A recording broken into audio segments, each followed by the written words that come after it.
महाभारत सिर्फ एक युद्ध नहीं था, बल्कि एक राजनीति का खेल था। एक ऐसा खेल जिसे शकुनी ने रचा, एक ऐसा खेल जिसने कौरवों और पांडवों को आमने-सामने ला खड़ा किया। पर क्या शकुनी सच में खलनायक था? क्या वह सिर्फ हस्तिनापुर को जलते देखना चाहता था?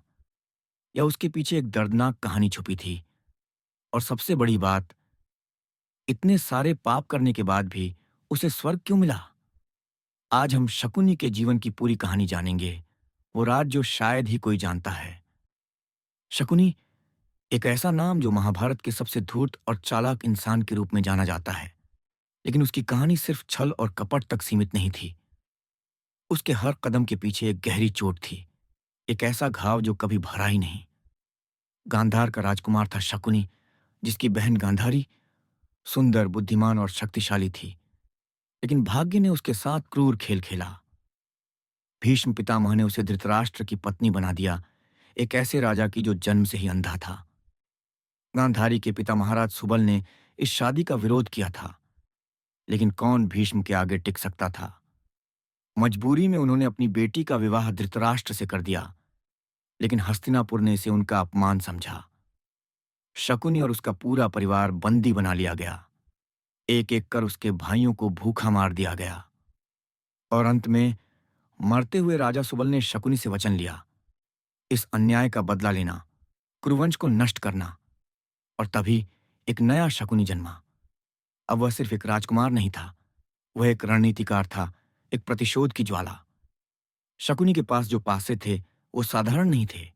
ये पासे उसके पिता की हड्डियों से बनाए गए थे। जब महाराज सुबल मरने वाले थे तो उन्होंने अपनी अंतिम इच्छा जताई, उनकी हड्डियों से पासे बनाए जाएं। इन पासों में एक रहस्यमयी शक्ति थी। वे हमेशा वही अंक दिखाते जो शकुनी चाहता। यही पासे आगे चलकर महाभारत के सबसे बड़े मोहरे बने। शकुनी ने धीरे धीरे कौरवों को अपनी बातों में फंसाना शुरू किया। दुर्योधन उसका सबसे बड़ा मोहरा था। शकुनी ने उसकी नफरत को हवा दी, उसके अंदर का जहर बढ़ाया और उसे उस राह पर धकेल दिया जहां से लौटना नामुमकिन था। फिर आया वो दिन जिस दिन शकुनी ने अपने पासों से इतिहास रच दिया। राजसभा में जुए का खेल।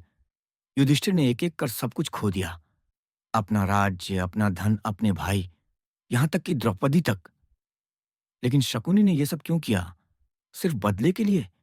नहीं, वह जानता था कि यह सब सिर्फ शुरुआत है।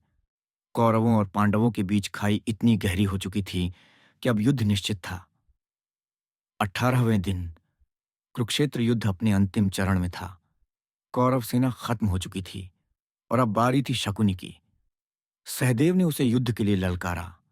सहदेव जानता था कि शकुनी ही इस युद्ध का असली सूत्रधार था। लेकिन जैसे ही शकुनी ने युद्ध भूमि में कदम रखा, उसके चेहरे पर कोई डर नहीं था।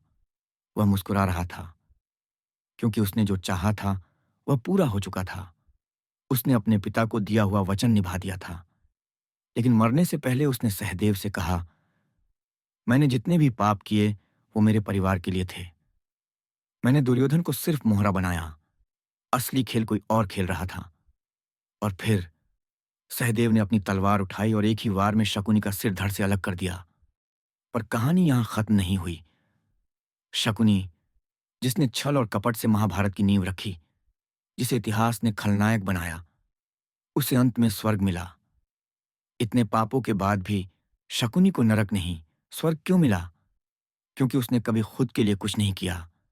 उसने जो भी किया वह अपने परिवार के लिए था। उसने अपने पिता से जो वचन लिया उसे निभाया। उसने अपने भाइयों की हत्या का बदला लिया। इतिहास ने उसे खलनायक बना दिया, लेकिन वह सिर्फ एक भाई था जिसने अपने परिवार के लिए पूरा एक साम्राज्य जला दिया। शकुनी की कहानी हमें यही सिखाती है कि हर पात्र के दो चेहरे होते हैं। जो हमें खलनायक लगता है वो किसी और की नजरों में नायक भी हो सकता है। आपका क्या मानना है? क्या शकुनी सच में खलनायक था या सिर्फ एक भाई जो अपने परिवार के लिए लड़ा? नीचे कमेंट में हमें बताइए। और अगर आपको ये वीडियो पसंद आई तो लाइक, शेयर और सब्सक्राइब करना ना भूलें। मिलते हैं अगली कहानी में। तब तक के लिए जय श्री कृष्णा।